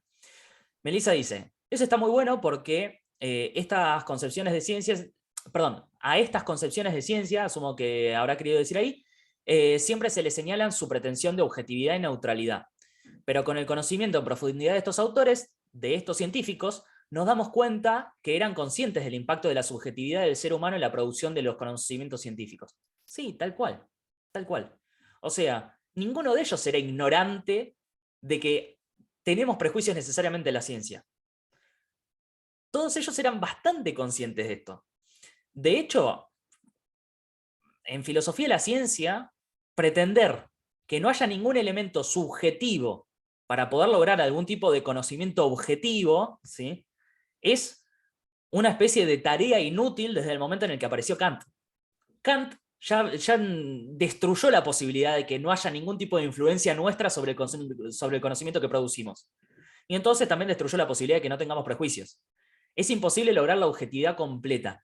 Sí, lo que va a ser una tarea bastante insistente del Círculo de Viena después es tratar de decir, bueno, ¿cómo podemos hacer específicamente para librarnos de todo lo que sea arbitrario y que sí traemos con nosotros cuando hacemos ciencia? Y entonces, por ejemplo, una de las cosas que van a tratar de hacer es decir, bueno, intentemos formular un lenguaje 100% objetivo, un lenguaje que no sea ambiguo como los lenguajes naturales que tenemos. Intentemos axiomatizar y matematizar toda la ciencia en la medida en la que nos sea posible, como cosas que supuestamente tienden a la neutralidad. Pero va a ser una obsesión mucho más del Círculo de Viena que una pretensión que esté en los autores anteriores en los que reconocen cierta influencia. Fíjense que Poincaré lo citan como influencia, era un matemático, o sea que aún matematizando la ciencia podríamos estar haciéndole caso a Poincaré, y Poincaré mismo nos dice, bueno, es imposible, no nos podemos deshacer de esto. No nos podemos deshacer de los prejuicios, siempre van a aparecer. El tema es que podamos ver cuáles son esos prejuicios y variarlos para poder ver qué queda en común después de eso. Lo del tema de la variación lo menciono porque si a alguien acá le interesa la fenomenología, es algo bastante importante para poder entender a Husserl, ¿sí? Husserl habla de que para poder conocer determinados objetos de la mejor manera posible, lo que deberíamos hacer, en últimas circunstancias, es algo que se llama variación eidética. La variación eidética es considerar lo mismo de distintos puntos de vista, de distintos escorzos conocidos, para poder tratar de ver cuáles son sus características esenciales. En ese sentido, digamos, aparece algo, no sé si es un antecedente o no. Husserl en primera instancia era matemático, o sea que asumo que alguna idea en común deberá haber, pero bueno, fíjense que el hecho de variar nuestros supuestos es una buena alternativa para intentar lograr cierto tipo de objetividad, ¿no? No rechaza la Claro, objetividad. hola, ¿qué tal? Buenas tardes. No, yo lo decía porque por lo general cuando a uno le enseñan, por ejemplo, qué fue o qué es el positivismo lógico, el Círculo de Viena, el impacto del positivismo, más cuando uno viene del área de las ciencias sociales, bueno, pretendía, ¿no?, la objetividad y la neutralidad al 100%, cuando en realidad y atribuyen, ¿no?, este lugar o este revalorizar, ¿no?, y tener en cuenta, ¿no?, el papel de la subjetividad humana como algo posterior, algo más bien de la hermenéutica y demás, pero en realidad ya estos Poincaré y demás ya lo venían planteando. A eso me llama la atención y me sorprende, ¿no? Los sesgos, ¿no? Y cómo a uno le enseñan y uno aprende lo que es el Círculo de Viena, lo que son las diferentes, ¿no?, corrientes y miradas. Tal cual. Porque está muy, muy, muy, muy anclado a eso, sí, porque ellos pretendían, los positivistas lógicos, que, bueno, que el saber sea 100% objetivo y neutral, y recién en la segunda mitad del siglo XX se empezó a revalorizar, pero en realidad la subjetividad humana, pero no, ellos ya lo tenían en cuenta.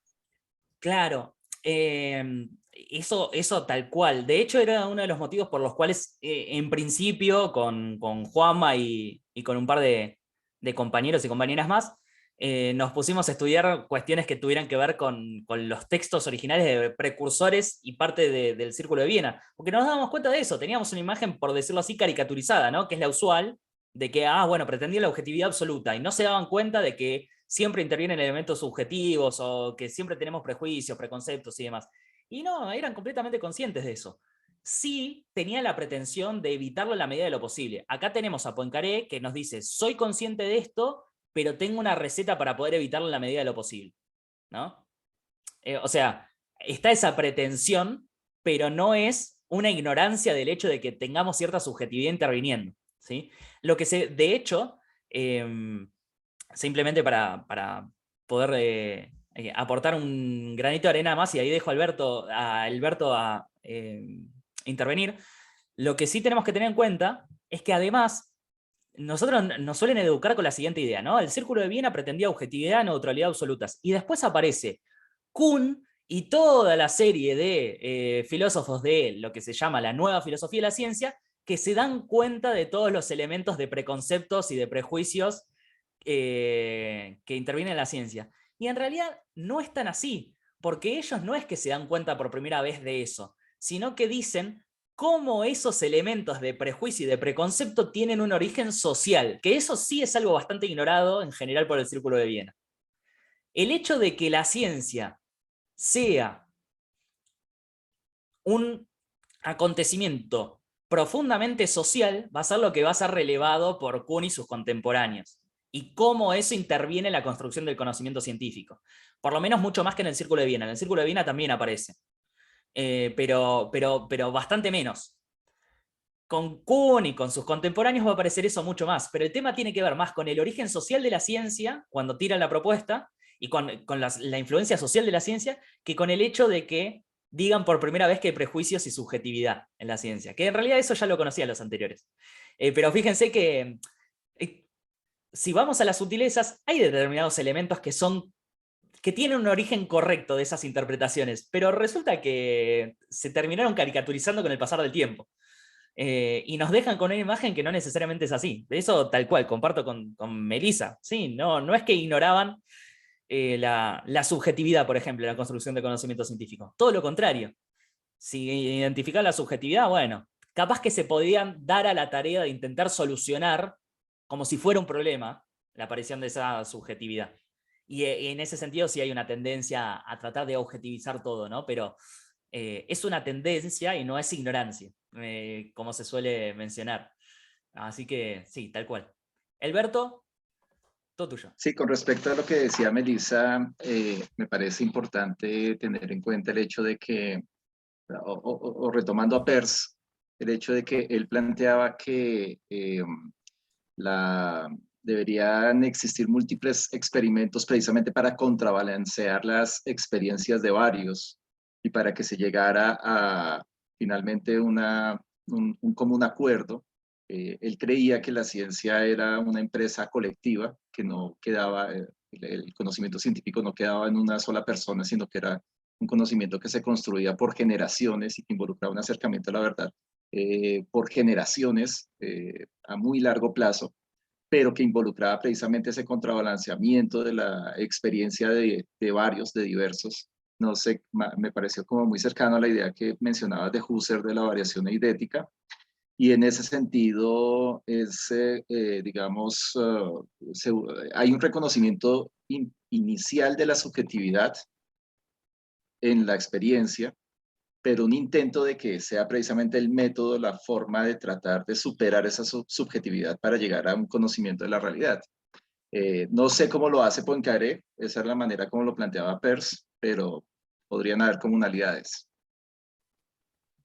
Sí, en última instancia, Poincaré no, si bien da como una especie de solución, por decirlo así, Poincaré va a intentar hacer lo siguiente. Primero, tratar de plantear este tema de la variación. Es cierto que la variación eidética de Husserl tiene que ver más con una especie de método individual, y Poincaré sí lo plantea más como algo que es posible hacer de manera colectiva en la ciencia, y en ese sentido está mucho más emparentado con lo que mencionabas de Peirce. Pero más allá de eso, Poincaré también va a plantear que como siempre tenemos prejuicios en nuestras ciencias, es necesario identificar cuáles son nuestras hipótesis que constituyen esa serie de prejuicios que tenemos y cuáles son las hipótesis que efectivamente son corroboradas por experimentos, como si pudiéramos separarlos en dos grupos. Y entonces va a plantear que hay un determinado procedimiento puntual para poder identificar hipótesis que, aunque las necesitamos y siempre las vamos a tener, se pasan de la raya respecto de lo que efectivamente comprobamos en un experimento. ¿Por qué? Porque obedecen a prejuicios, obedecen a ideas preconcebidas, obedecen a pretensiones que tengamos nosotros y que exceden lo que efectivamente terminamos comprobando. En ese sentido, yo creo que Peirce es un poquito más orgánico porque entiende que esos prejuicios parten de la construcción del conocimiento. De hecho, Peirce se reconoce bastante como una especie de neocantiano. De hecho, de Peirce decía que se acordaba de memoria de la crítica de la razón pura. Que la podía citar de memoria. Yo no sé cómo hizo eso, si fue real, no, si es una especie de leyenda, no sé cómo lo logró, pero teniendo en cuenta esto, como que la intervención de la subjetividad en la construcción del conocimiento es bastante más orgánica, más allá de que plantea un método para lograr objetividad. Acá en Poincaré sí es como una especie de, bueno, está bien, separemos los tantos, y bueno, las ideas preconcebidas, tenemos cierta manera de evitarlas, pero después, cuando sigan apareciendo, las tiramos abajo de la alfombra. No las integramos dentro del conocimiento científico. Son parte de lo que debería sobrar. Ojalá pudiéramos evitarlas, pero no podemos. Esa es la intención de Poincaré. En Peirce no aparece tanto eso porque dice, no, ¿para qué vamos a tratar de evitarlo? Integrémoslo y veamos cuál es la parte que obedece a lo que efectivamente es científico, ¿no? De acuerdo, una pequeña nota sobre Peirce es que él sí tiene un interés bastante importante en el método, es decir, buena parte o casi la totalidad de la filosofía de Peirce es precisamente un intento por justificar el método científico en el sentido de cómo éste puede garantizar llegar a la verdad a partir de las múltiples experiencias de todos. Y precisamente es allí donde se integra, por ejemplo, su semiótica. Sí, tal cual. Bueno, de hecho ahora se lo usa un montón por el tema de la abstracción y de la abducción sobre todo. Los razonamientos abductivos se sacan de Peirce hoy en día porque la inferencia y la mejor explicación es un razonamiento abductivo y está mucho más habilitado para la ciencia en general al día de hoy. En este momento, digamos, Poincaré jamás se le hubiera ocurrido, por ejemplo, eso. Porque la cuestión era más que nada hacer algún tipo de inducción y de abstracción, pero el razonamiento abductivo, tal como lo planteaba Peirce, es un pionero absoluto y hoy en día tiene mucha vigencia. Es como la referencia obligada para poder hablar de razonamiento abductivo en ciencia, por ejemplo, y eso es parte de su método para poder hacer ciencia, ¿no? Entonces es muy interesante también. Mil gracias, Alberto. Ya, para todo lo que tenga que ver con pragmatismo, calculo que vas a ser la persona a la que vamos a recurrir. Así que todas las veces que quieras aportar o intervenir, bienvenido sea. Bueno, vamos a avanzar un poquito, que tenemos bastante por delante y vamos a intentar recorrerlo más o menos rápido, simplemente para tener un panorama general y después poder seguir con los siguientes temas a partir de la vez que viene. Bien, obviamente intervengan igual, o sea, prefiero que estemos una parte de la vez que viene con esto a que no intervengan, ¿sí? Entonces, intervengan todo lo que quieran. Bien. Entonces, teniendo en cuenta todo lo que habíamos mencionado hasta el momento, más allá del pequeño paréntesis de recién, que tenía que ver con la parte de los prejuicios y demás, ahí tenemos un poquito más establecido el papel de la física matemática, ¿sí? Por generalización predecimos hechos, por verificación, y aparece la palabra verificación, ¿sí? En Poincaré, esto va a ser algo importante porque parte de la doctrina central del Círculo de Viena es lo que se conoce como criterio verificacionista del significado, ¿sí? Bien, por verificación aseguramos o descartamos esa generalización, aunque el número de verificaciones directas siempre es despreciable. Es decir, siempre, en comparación con el número infinito de cosas que yo predigo con una generalización, si yo digo todas las cosas van a suceder de esta manera, es un número infinito de cosas las que estoy prediciendo. Por verificación lo que hago es, a partir de un número limitado de casos, ver si esa generalización funciona o no funciona, ¿sí?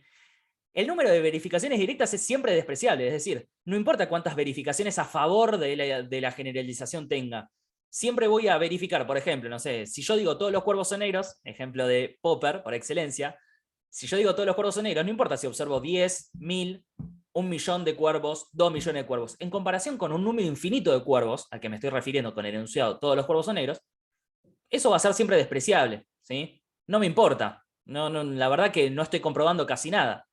Ahora, ¿qué es lo interesante de todo esto? Que si aparece un solo cuervo blanco, yo ya tengo que descartar esa generalización. Entonces lo interesante no es tanto lo que verifico, sino que en cada verificación siempre me podría encontrar con algo que contradiga la generalización, y si no lo hace, entonces me voy a poder quedar con ella con cierto alivio, por decirlo así. Entonces, cada hecho firme que tiene lugar en este proceso es ofrecido por un experimento, que nos debe permitir hacer un número máximo de predicciones que tengan el mayor grado posible de probabilidad.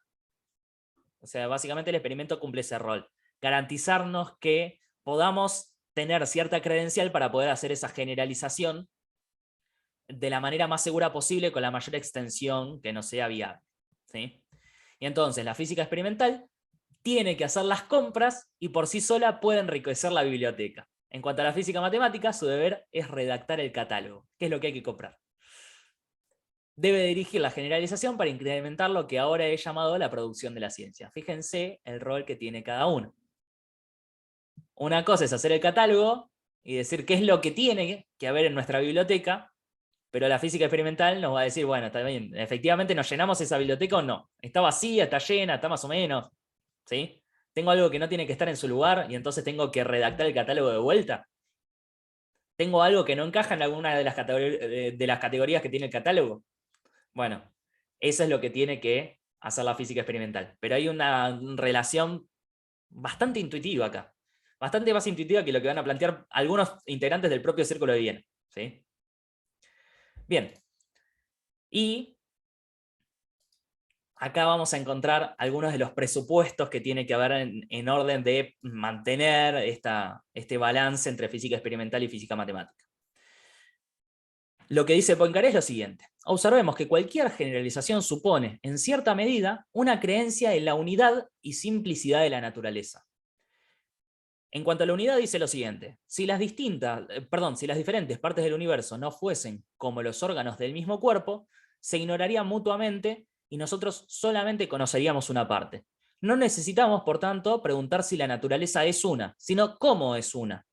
Lo que nos debería mostrar nuestras teorías más generales y nuestras mejores generalizaciones es cómo se comporta la naturaleza como un solo conjunto, y siempre tenemos que presuponer esa unidad para poder hacer ese tipo de generalizaciones muy amplias. Eso no quita que nuestras generalizaciones pueden ser incorrectas, ¿sí? Pueden serlo, pero en todo caso siempre estamos presuponiendo, cuando generalizamos, que la naturaleza se comporta como una especie de unidad, que todo tiene relación con todo, porque si no, no tendría ningún sentido poder inferir a partir de hechos pasados algún hecho futuro, sino pienso que se comportan de la misma manera y como una especie de cuerpo conjunto. Este es un presupuesto bastante fuerte, y este es un argumento que sale de ciertas discusiones en la Edad Media acerca de si había muchos mundos o no. ¿Por qué? Porque decían, bueno, está bien, si existen muchos mundos, esos otros mundos no tienen contacto con nosotros porque si no, los estaremos integrando dentro del mismo mundo. Si son parte de algo que está completamente separado de nosotros, entonces en última instancia no lo podemos conocer. Entonces nuestro mundo es el único que podemos conocer y conforma una unidad relacionada, porque si no tuviera relación alguna parte con lo que nosotros, con la unidad que nosotros integramos, entonces nos es completamente incognoscible. No es una negación del hecho de que el universo sea diverso y que no haya distintas unidades por ahí, sino que la única que vamos a poder conocer es a la que nos estamos refiriendo, con la que nos relacionamos. Sí o sí nos vamos a relacionar con todo lo que componga una unidad con nosotros. Ese es el presupuesto que está operando de fondo. Este presupuesto se puede poner bastante en duda, por ejemplo, a partir del surgimiento de la teoría de muchos mundos en física cuántica, ¿no? Para quien le interese. Porque parece ser que efectivamente podemos tener conocimiento de algo más que no sea simplemente la realidad con la que estamos estrictamente vinculados en tiempo presente ahora. Sino que podemos hacer ciertas predicciones que son informativas acerca de otras posibilidades, de un posible multiverso en el caso de que la teoría de muchos mundos sea cierta. Pero bueno, nada, son cuestiones que se pueden discutir. La teoría de muchos mundos no va a surgir hasta mucho tiempo después, así que ni siquiera en este momento está instalada la física cuántica, entonces. Pero bueno, el presupuesto de unidad está. Y el presupuesto de simplicidad a Poincaré no le parece tan evidente como el de unidad. ¿Sí? Es como una especie de presupuesto metodológico. El de unidad es un presupuesto metafísico fuerte. Conformamos una unidad con todo lo que podamos describir a partir de la ciencia. Ese es un presupuesto metafísico por el cual Poincaré apuesta y presenta un argumento. El presupuesto de simplicidad es solamente metodológico.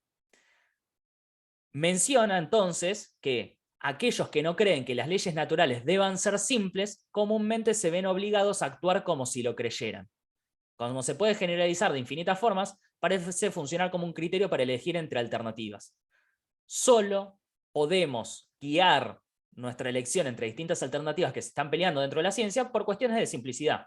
¿Sí? Si yo tengo una teoría que plantea generalizaciones demasiado complejas y otra que plantea generalizaciones igual de efectivas pero más simples, bueno, el presupuesto es que deberíamos elegir las más simples. Lo que sí menciona Poincaré es, bueno, nosotros en ciencia nos tenemos que manejar eligiendo siempre la posibilidad más simple, pero puede ser que la realidad se comporte según leyes demasiado complejas. No es imposible eso. No es imposible que las leyes que gobiernan efectivamente la naturaleza, si es que las hay, sean extremadamente rebuscadas. De hecho, algo que menciona es, mientras más elementos tenga que integrar dentro de mi conocimiento científico, más complejo va a ser necesariamente lo que tenga que plantear para poder generalizar de forma efectiva para todos esos elementos. Mientras más elementos tenga, más complicado va a ser encontrar cuál es la línea que atraviesa a todos. ¿Sí?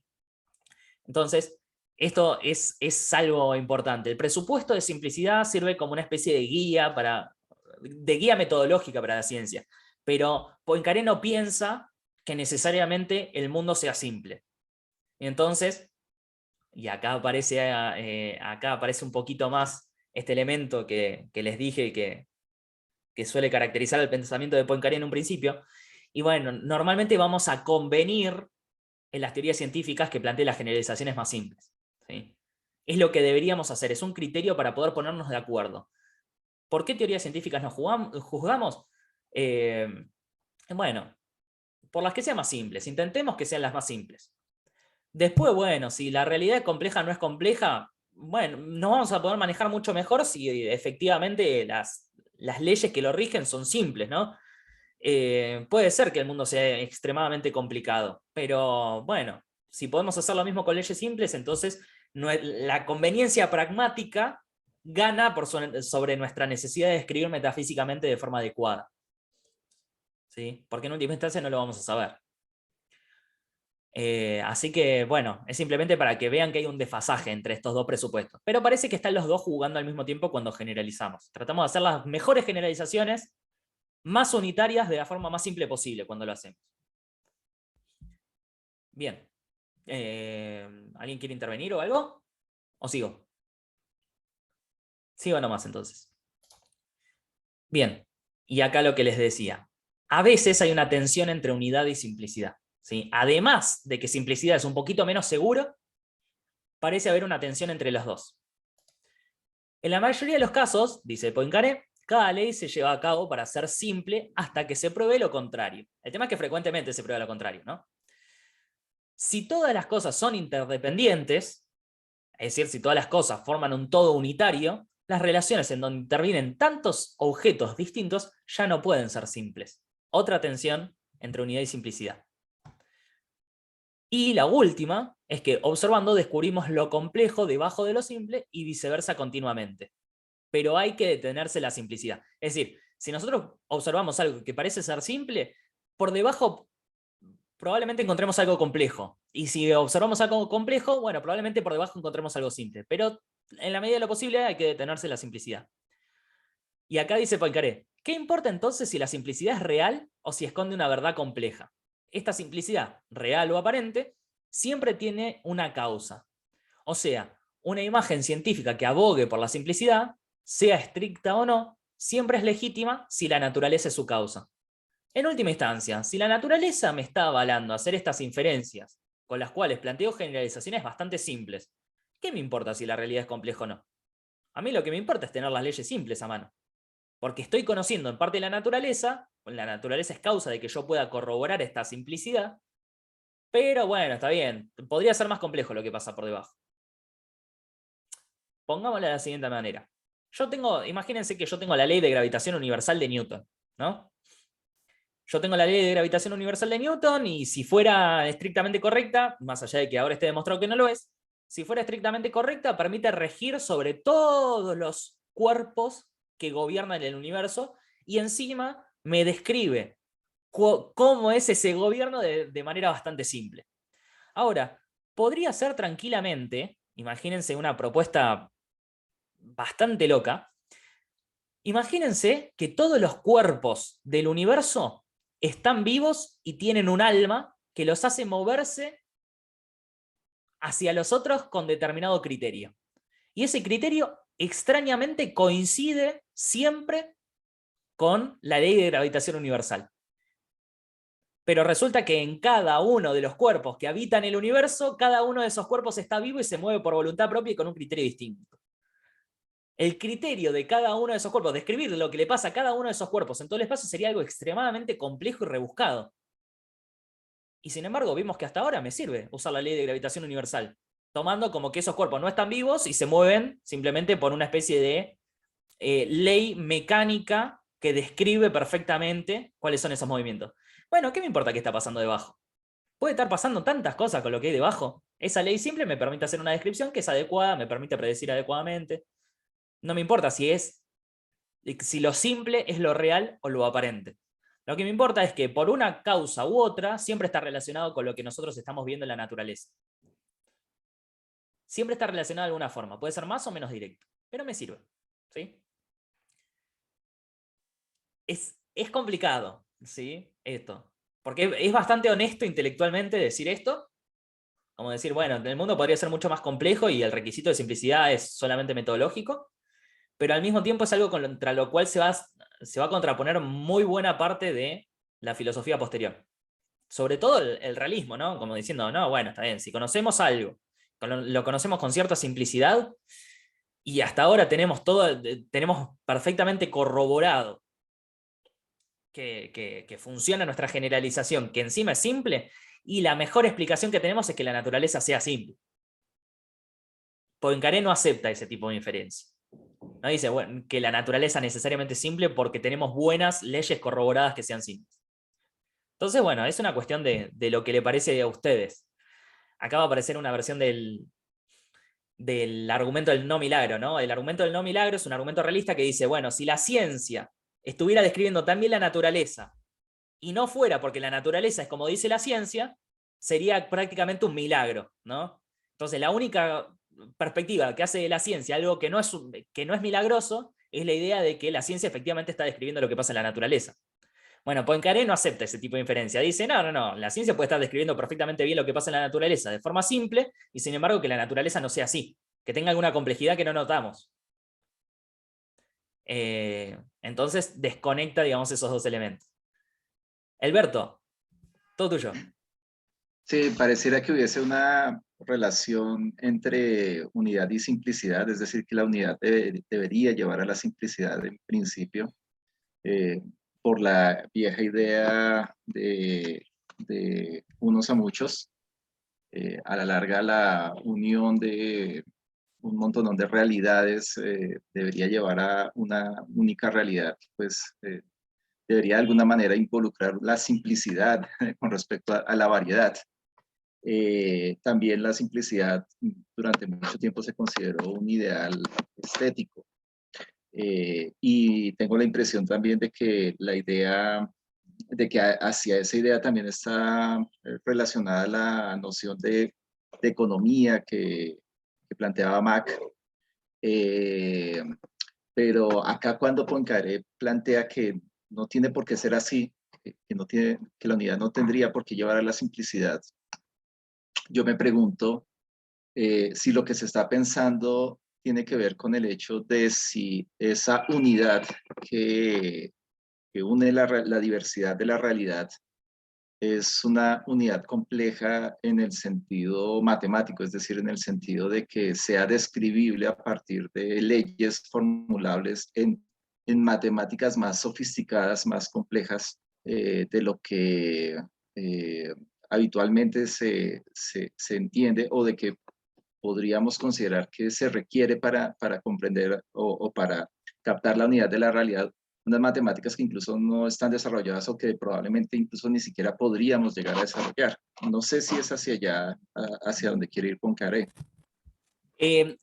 Hasta cierto punto sí, pero porque hay que hacer una diferencia. Una cosa es lo que pasa con respecto a nuestro conocimiento científico, donde unidad y simplicidad deberían ir de la mano, y lo que confiesa, por decirlo así, es que efectivamente la naturaleza podría no... Tenemos que tener el presupuesto de que la naturaleza es unitaria, pero no necesariamente la naturaleza es simple, ¿sí? O sea, primero quiere dejar eso en claro, ¿no? Una cosa es lo que debería pasar dentro de nuestras teorías científicas, cómo deberíamos proceder, y otra cosa es lo que pasa efectivamente en la naturaleza, que sabemos que conforma una unidad, por lo menos lo que nosotros podemos saber, pero no sabemos si es tan simple como nosotros lo presuponemos. Ahora, dentro de las teorías científicas, sí lo que puede pasar es esto. Si nosotros tenemos determinadas generalizaciones, ¿sí?, que están, por decirlo así, axiomatizadas al modo matemático, y tenemos determinadas axiomatizaciones que son más simples que otras, entonces deberíamos elegir las más simples. Aun cuando esto requiere investigación y efectivamente desarrollarlo con axiomatizaciones todavía no formuladas, ¿no? O por medio de una matemática que sea más simple que todavía no se creó.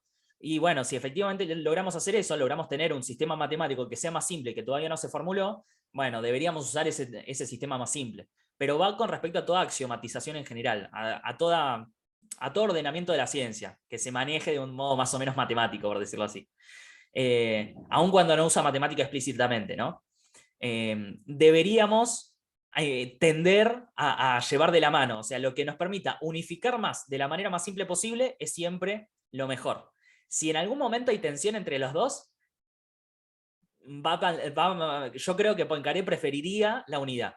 Porque hay determinados momentos en donde la pretensión de unidad se puede pelear un poco con la pretensión de simplicidad, ¿sí? Por eso también plantea que hay una tensión. En esas circunstancias, aun cuando lo que tengas que hacer es más complejo, preferible lograr la unidad a la simplicidad. Si en algún momento tenés que sacrificar una, bueno, preferible sacrificar la simplicidad. Y en este sentido, ahí hay una pequeña diferencia con respecto a Mach. Sí le da valor Poincaré a la economía del pensamiento, pero no es a lo único a lo que le da valor. O sea, lo tiene en segundo lugar respecto de la unidad. Entonces, sí, o sea, idealmente, en situaciones ideales, por eso quería hacer esta aclaración, en situaciones ideales es efectivamente a lo que dijiste vos, Alberto, a lo que tiende Poincaré. En situaciones ideales. También nos dice qué habría que hacer si esas situaciones ideales no se dan. Bien. ¿Alguna intervención más? ¿Duda, consulta? Bueno, vamos a avanzar un poquitín más y ahí ya dejamos. En todo caso, vemos la vez que viene de poder darle un cierre. Bien. Entonces, y a esto llego antes de dejar y en todo caso retomar la vez que viene. Va a decir Poincaré que cada generalización es una hipótesis. Y acá va a aparecer el antecedente del falsacionismo que yo les mencionaba antes. Y la cita es la siguiente, ¿no? Lo puse entero justamente, bueno, relativamente entero, lo recorté en una partecita, porque me parece muy, muy, muy interesante. Fíjense, el físico que acaba de renunciar a una de sus hipótesis debe alegrarse, porque encontró una inesperada oportunidad de descubrimiento. Su hipótesis, imagino, no ha sido adoptada a la ligera, es decir, tomó en cuenta todos los factores conocidos que parecen capaces de intervenir en el fenómeno. Si no se verifica, es porque hay algo inesperado y extraordinario en él, porque estamos en el punto de encontrar algo desconocido y nuevo. Esa hipótesis ha prestado más servicio que una hipótesis verdadera. ¿Por qué? Porque la hipótesis verdadera en última instancia solamente puede ser corroborada y nunca vamos a saber si estamos frente a algo que nos dé cuenta de la realidad. El hecho de que nos estemos encontrando con la realidad se verifica cuando no sucede lo que yo esperaba. cuando el mundo me ofrece resistencia, como van a decir algunos filósofos posteriores. Si el mundo me ofrece resistencia, entonces es porque está ahí. Si todo fuera como yo pienso que es desde un principio, entonces podría ser toda una ilusión mía y un aparato extremadamente formalizado por mi cuenta y simplemente construido de forma arbitraria. El hecho de que en algún momento nosotros tengamos hipótesis que se contraponen con lo que efectivamente terminamos verificando en un experimento, es justamente lo que nos permite decir, ah, bueno, acá está la realidad, donde están los límites de mi teoría. ¿Sí? Esto me parece hermoso porque acá efectivamente aparece, a mi entender, el antecedente más claro del falsacionismo. El más claro del falsacionismo de Popper. En el hecho de que acá se mencione que es preferible que tenga la oportunidad de encontrarme con una hipótesis refutada que el hecho de que haya tenido la verdadera desde el principio. Porque cuando yo tengo la verdadera desde el principio, bueno, en ningún momento me doy cuenta de manera radical que estoy en el buen camino. Cuando tengo una hipótesis que se choca con algo, ahí digo, bueno, ahí tengo la oportunidad de descubrimiento, ¿no? Tengo la oportunidad de ver si efectivamente el mundo es como yo lo voy a describir después, porque estoy dando cuenta de ese mundo de manera mejor que como lo hacía antes. La oportunidad de progreso simplemente aparece cuando me doy cuenta de que hay algo que no sabía y ahora puedo saberlo. Entonces, simplemente dejo con esta idea, dejo de compartir, y si quieren hacer preguntas, dudas, comentarios o lo que fuere, estoy dispuesto a eso, y ya la vez que viene seguimos y terminamos con Poincaré. Perdón que nos detuvimos bastante, pero me parece que hay varias cosas bastante ricas para poder extraer, ¿no? Así que bueno, ustedes dirán. ¿Dudas, consultas, comentarios por ahora? O algo que se les haya ocurrido en el medio, o sea, también pueden ser comentarios que no vayan directamente sobre.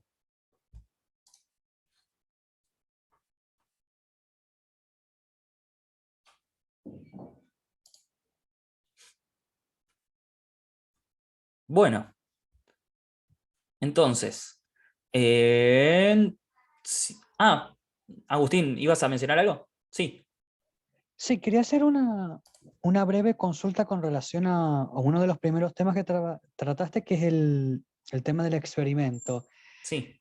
En el fondo, todo experimento, por decirlo de una manera vulgar, está ya prefabricado en el sentido de que aquel que está intentando descubrir algo toma ciertos recaudos en su experimento para poder llegar a un cierto resultado. ¿En qué punto también Poincaré? Entonces me viene a la mente también de una manera muy vaga algunos experimentos realizados por Galileo. ¿En qué punto el experimento para Poincaré realmente tiene esa diferencia de un hecho si también el experimento tiene una intervención directa? Es decir, también ahí están esos prejuicios dando vuelta, interviniendo constantemente, y hasta qué punto lo descubierto por el experimento se diferencia del hecho común, casual, todo, si tiene una intervención. Claro, en el experimento básicamente lo que se hace, o sea, o la diferencia con el hecho común que podría tener en otras circunstancias, es que yo me aseguro, supuestamente, controlo la situación para que las únicas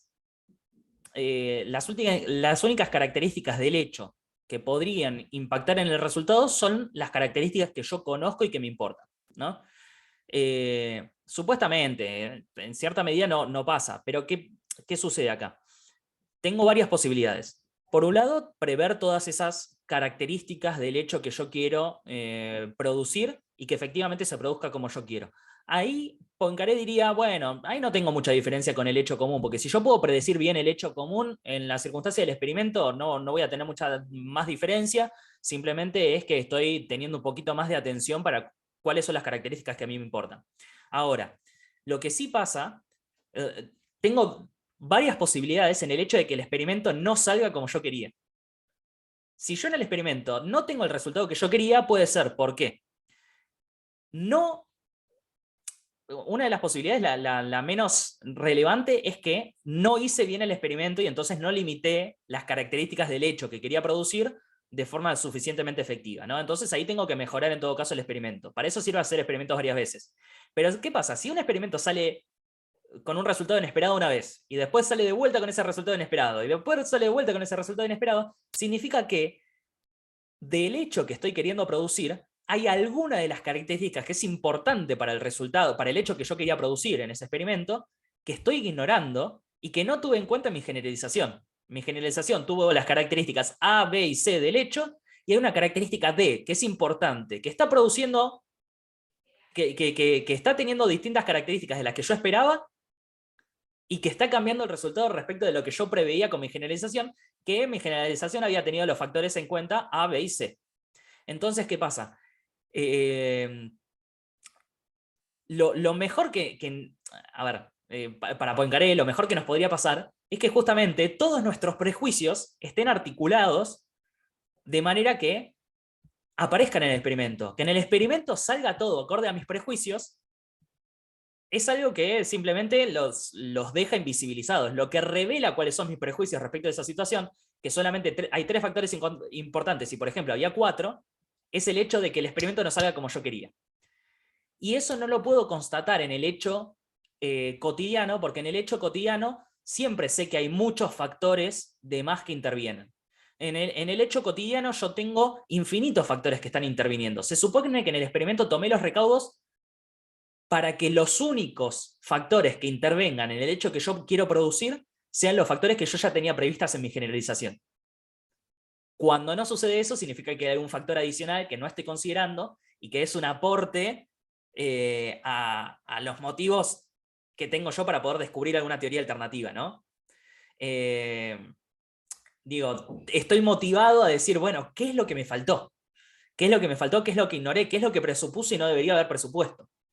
Y ahí es justamente cuando el experimento fallido, entre muchas comillas, para Poincaré, experimento fallido es estrictamente solamente el que salió mal, pero el experimento con resultado inesperado, mejor dicho, vamos a decirlo así, el experimento con resultados inesperados es el que permite revelar cuáles son esos presupuestos que estaba ignorando. No siempre es posible hacer experimento, ¿no? Eso también hay que decirlo. Por ejemplo, si yo soy astrónomo, va a haber un montón de circunstancias en las que no puedo hacer un experimento. No sé, si quiero predecir algo acerca de un cometa, no puedo hacer un experimento con el cometa, porque si no lo choco contra la Tierra, mato a toda la humanidad, ¿no? O sea, digo, no puedo hacer un experimento con un cometa, tengo que hacer algo parecido que se conoce como observación controlada, ¿no? Esto está incluido dentro de lo que Poincaré llama experimento. Una observación controlada es una observación en la que limito la cantidad de factores que podrían afectar lo que yo estoy prediciendo. No estoy haciendo el experimento, no estoy produciendo el hecho yo, pero sí estoy limitando los factores relevantes para poder predecirlo y para poder describirlo. Y entonces más o menos pasa lo mismo, es más o menos parecido. Pero bueno, la cuestión es que el hecho cotidiano en el hecho cotidiano siempre hay factores que yo ignoro. En el hecho producido en el experimento, si hay un factor que interviene produciendo algo que yo no espero, es un factor que yo pretendía descartar y no pude descartar por algún motivo que yo desconozco. Y ahí está la oportunidad de conocimiento. Entonces ahí está la diferencia con el hecho común, que no cae sobre la generalización de mi teoría. Se supone que yo ya tomé el recaudo con el experimento y no funcionó ese recaudo. Así que básicamente es eso. Muy, muy buena la pregunta, Agustín. Muy buena la pregunta, en serio. Bueno, ¿alguna duda o consulta más? ¿Intervención o lo que fuere? Bueno, entonces, si ya estamos, por favor, acuérdense de entrar al formulario de asistencia en cuanto puedan, si es que no lo habían hecho todavía. Y bueno, nos encontramos el viernes que viene, donde vamos a terminar con Poincaré. Nos queda un buen tramito, pero también les prometo que es bastante fructífero todo lo que nos queda ver de este autor. Y ahí sí, de una vez por todas, arrancamos propiamente con el Círculo de Viena, que sepan que vamos a ir retomando todas estas cuestiones. Lo que estamos viendo, bueno, nos extendimos un poco más de lo que teníamos previsto, pero así todo van a ver que nos va a servir bastante contraponer lo que dicen los integrantes del Círculo de Viena con estos antecesores que para ellos son la palabra autorizada, ¿sí? Entonces, es de mucha utilidad. Bueno, les mando un beso grande, nos vemos entonces el viernes que viene, y obviamente cualquier duda, consulta, comentario, lo que fuere, lo acercan a través del Classroom. Yo les voy a mandar la grabación junto con los capítulos de Poincaré que estamos revisando en estos 2 encuentros a través del Classroom, ¿sí? Así que bueno, Gracias, que tengan un Ignacio. lindo fin de semana. Feliz noche. Gracias, igualmente. Hasta luego a todos. Muchas gracias, nos vemos. Chao, chao, nos vemos.